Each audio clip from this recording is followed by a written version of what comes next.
21 มีนาเป็นวันโศกาเศร้าโศก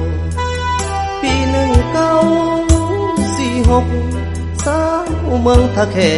ตกภัยไหลนองแผ่นพระสุธาจักรพรรดิเอามายึดครองเลือดเป็นสายหลังยายกองแม่น้ำคองกลายเป็นสีแดงไต่การนำพาเสด็จสุภานุวงศ์ประกาศนำพาสาวเมืองสู้เด็ดขาดสุดความสามารถป้องกันแข็งแรงแผ่นดินลำเลิศนั้นเป็นบ่อนเกิดลูกหักล้านแผ่เหล็กลายปวดทานและเข้มแข็งถึงมันเหลือแห้ง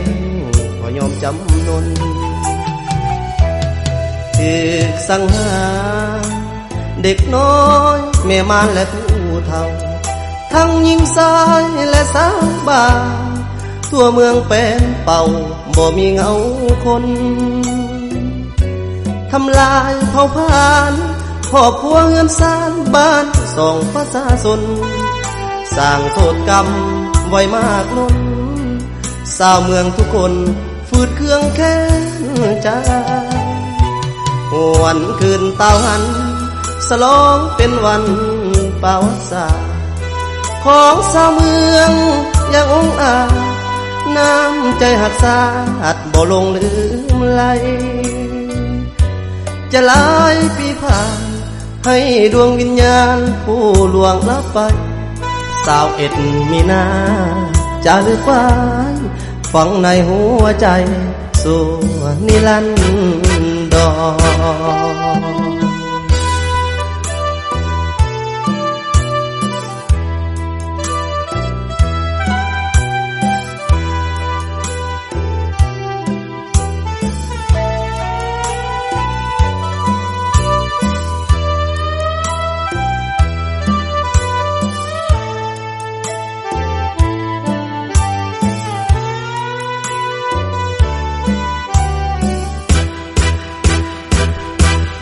ถูกสังหา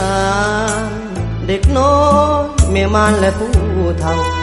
ทั้งหญิงชายและสาวบ้านทั่วเมืองเป็นเป่าบ่มีเงาคนทำลายเผ่าพานครอบครัวเงินสร้างบ้านส่องประชาชนสร้างโทษกรรมไว้มากล้น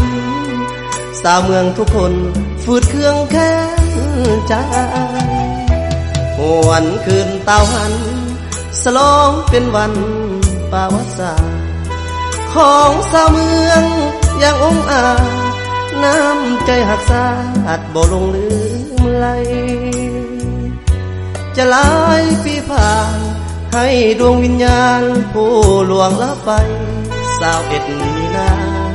จะลึกฟ้าฝังในหัวใจสู่นิรันด